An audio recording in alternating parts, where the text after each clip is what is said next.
আসসালামু আলাইকুম এভরিওয়ান। আজকে আমরা 30তম বিসিএস এর সাধারণ জ্ঞানের আন্তর্জাতিক বিষয়াবলী নিয়ে পড়াশোনা করব।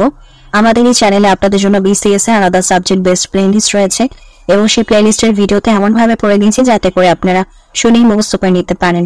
আশা করছি যারা নতুন এসেছেন তারা সবাই চ্যানেলটিকে সাবস্ক্রাইব করে দিবেন, প্রিভিয়াস ভিডিওগুলো অবশ্যই দেখবেন এবং সামনের ভিডিওগুলো যেগুলো আপলোড হতে থাকবে সেগুলোও দেখবেন। তো চলুন এখন আমরা আমাদের আজকের পড়া শুরু করে দিই।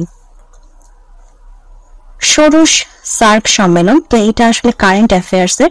এটা আপনারা বর্তমান সার্ক সম্মেলন আপনারা যখন পরীক্ষা দিবেন সেই পরীক্ষার কারেন্ট অ্যাফেয়ার্স মোতাবেক আপনাদের যে সার্ক সম্মেলনটি থাকবে সেটারটা জেনে নেবেন। এটা আমাদের জেনে এখন আর কোনো লাভ নাই। বিশ্বের সবচেয়ে বড় অর্থনৈতিক জোট ইইউ, ইউরোপীয় ইউনিয়ন।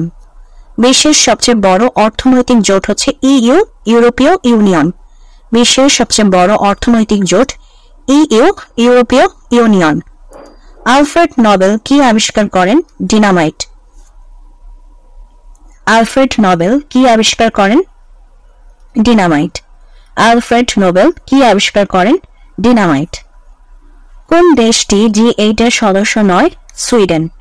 G8 এর সদস্য নয় হচ্ছে সুইডেন। G8 এর সদস্য নয় সুইডেন। হাজার হ্রদের দেশ? ফিনল্যান্ড। হাজার হ্রদের দেশ ফিনল্যান্ড। কোথায় সেনাবাহিনী নেই?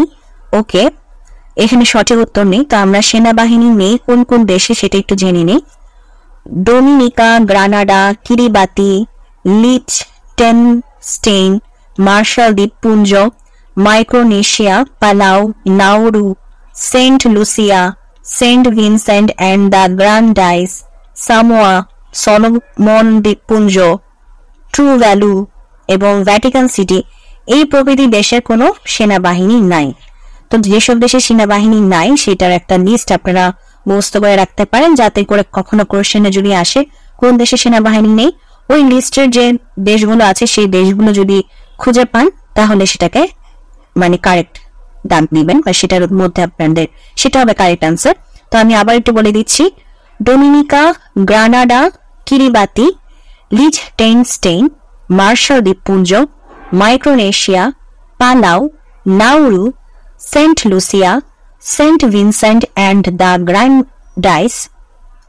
গ্রান্ডাইস, সামোয়া, তারপর হচ্ছে সলোমন দ্বীপপুঞ্জ, টুভ্যালু এবং ভ্যাটিকান সিটি, এই দেশগুলোতে কোনো সেনাবাহিনী নেই। কবে রেড ক্রস প্রতিষ্ঠিত হয়? রেড ক্রস প্রতিষ্ঠিত হয় 1863 সালের 9 ফেব্রুয়ারি। 1863 সালের 9 ফেব্রুয়ারি রেড ক্রস প্রতিষ্ঠিত হয়।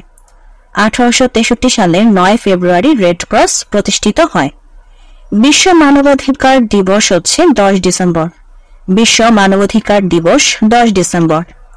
বিশ্ব মানবাধিকার দিবস 10 ডিসেম্বর।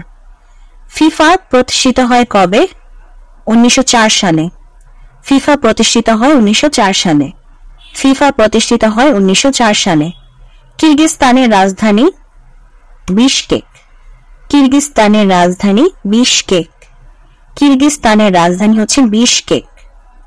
বিশ্ব পরিবেশ দিবস 5 জুন। বিশ্ব পরিবেশ দিবস 5 জুন। বিশ্ব পরিবেশ দিবস 5 জুন। গ্রিন হাউস ইফেক্টের পরিণতিতে বাংলাদেশের সবচেয়ে গুরুতর ক্ষতি যেটা হবে সেটা হচ্ছে নিম্নভূমি নিমজ্জিত হবে।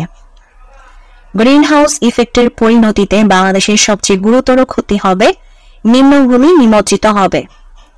গ্রিন হাউস ইফেক্টের পরিণতিতে বাংলাদেশের সবচেয়ে গুরুতর ক্ষতি কি হবে? নিম্নভূমি নিমজ্জিত হবে। কত বছর পর পর হ্যালির ধূমকেতু দেখা যায়? 76 বছর পর পর। কত বছর পর পর হ্যালির ধূমকেতু দেখা যায়? 76 বছর পর পর। কত বছর পর পর হ্যালির ধূমকেতু দেখা যায়? 76 বছর পর পর।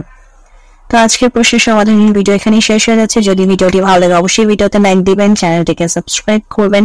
ভালো থাকবেন।